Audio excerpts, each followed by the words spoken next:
এখন যাচ্ছি হচ্ছে 5 টাকার মার্কেটে। আপনাদেরকেও দেখিয়ে নিয়ে আসি ওখানে 5 টাকার মার্কেট আসলে কেমন হয়।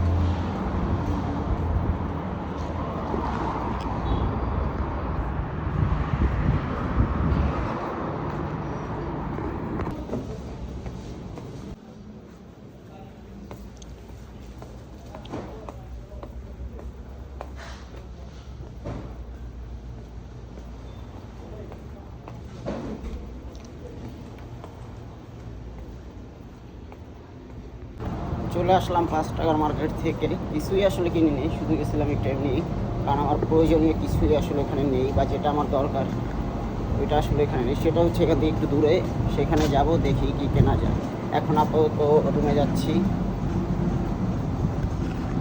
এই যে এটা হচ্ছে আমার বিল্ডিং, যেটা আমার পিছিয়ে দেখতেছেন, এটা হচ্ছে আমার বিল্ডিং।